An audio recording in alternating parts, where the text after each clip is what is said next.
Hello everyone, welcome to the first series of CSS3 Animations. I'm Arushi Lal. I'm working as a software engineer at Cubase Technologies and have been on the front-end side for the past 2 years.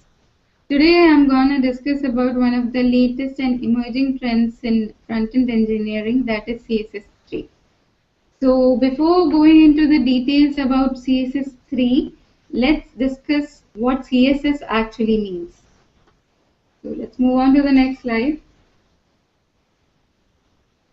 So here you can see this is the basic structure followed in HTML and CSS. CSS is nothing but cascaded style sheets. It's a style sheet language used to describe the look and formatting of a document, which is actually written in a markup language. CSS is basically used to differentiate between the document content and document presentation. So basically for document content we use HTML, and for document presentation we use CSS.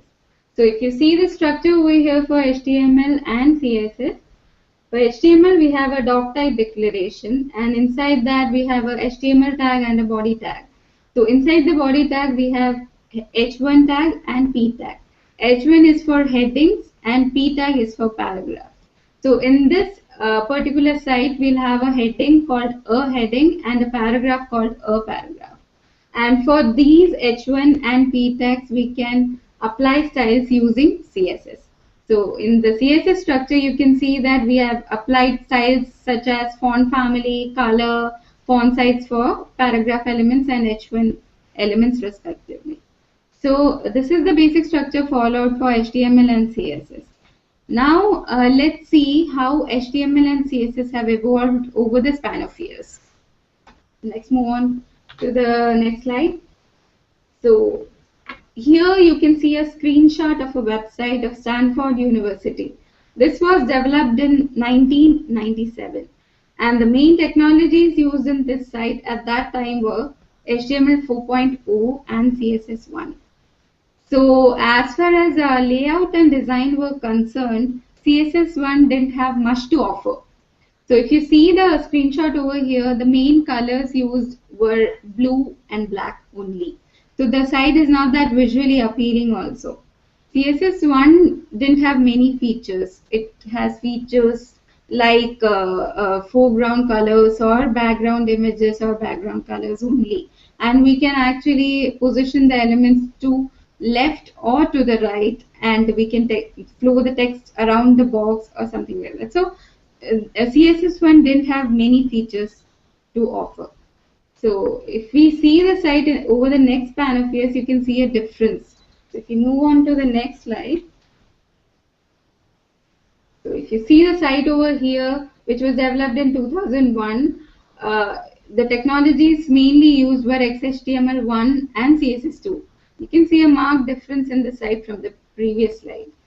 So CSS2 is nothing but a superset of CSS1 only. But CSS2 offered many features that the designers were actually longing for.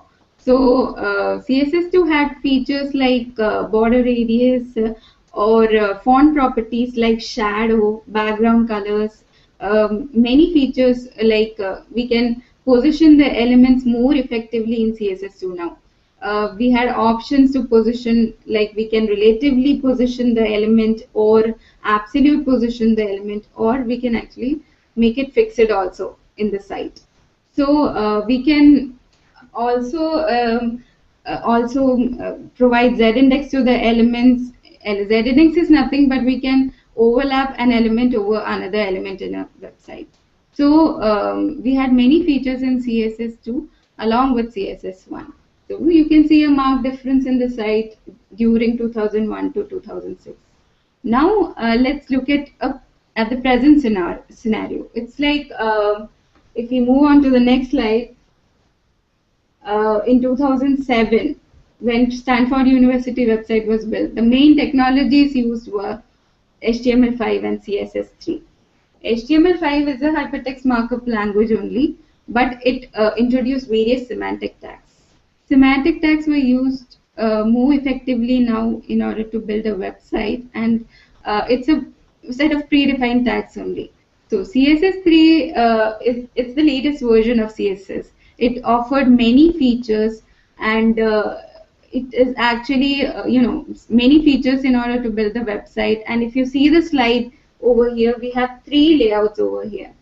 So three layouts are nothing but for desktop, for iPad, and for mobile devices respectively.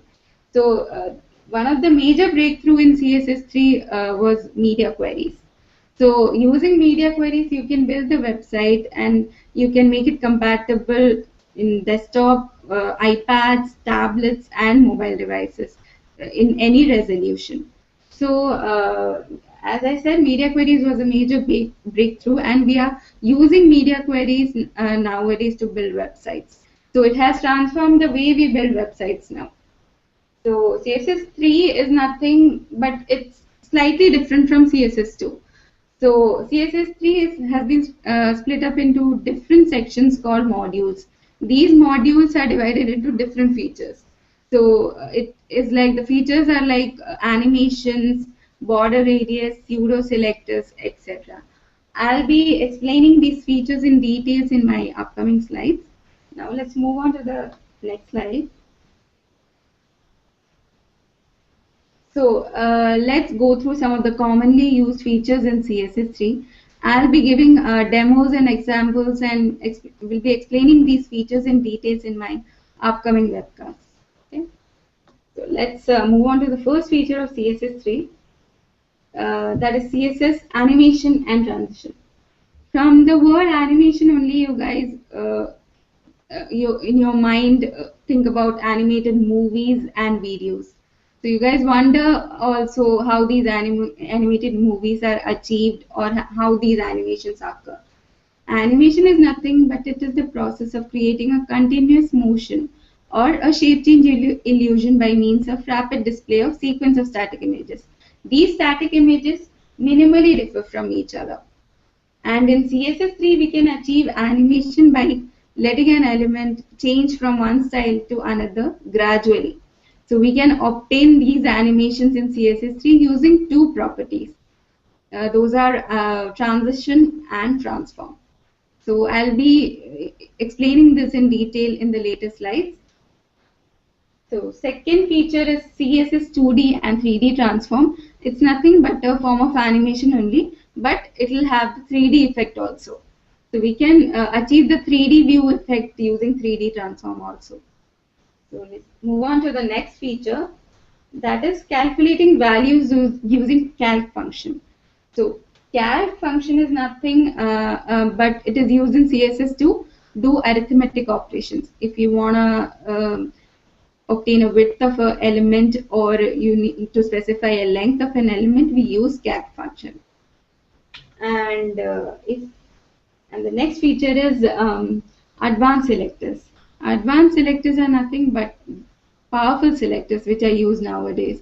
We can use it instead of IDs and classes to particular elements, and we can use these selectors and also increase the performance of a website also, because we can eliminate the use of IDs and classes. Yeah. So another feature is web fonts. So in web fonts, we have services like Google Fonts and Typekit. We can actually embed these fonts in our websites and make the fonts much more beautiful. So it enhances the look and feel of a website, and just we need to add a specific style sheet to our HTML page. And using a simple rule called add font face rule, we can specify a name or characteristic to these fonts, and these fonts can be used in CSS using the font property such as font family or font. So this is one of the main features actually which we are using now to build websites, to build the text colors, the text fonts also.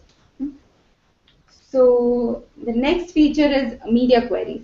Media queries, as I mentioned earlier, it was a major breakthrough, and we are using it more often now in building a website. So it is responsible for the website to be compatible in all the devices, starting from desktop to mobile devices.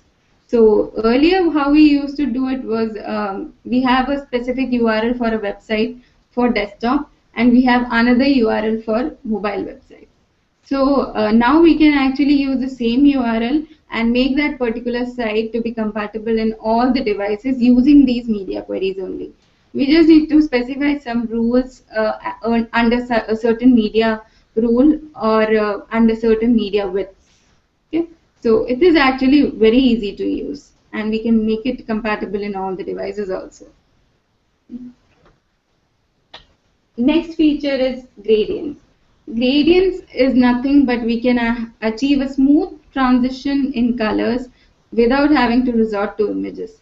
So these are actually applied in backgrounds.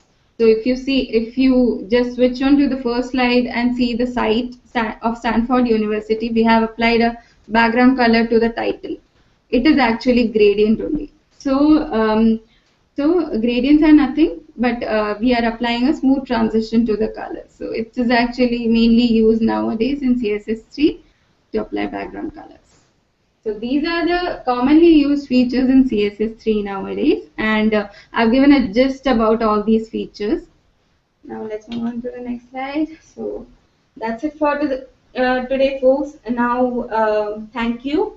And I'll be explaining more in detail about these features in CSS3 and will be giving demos about these features. Hope you found this useful and thank you. That's it for today.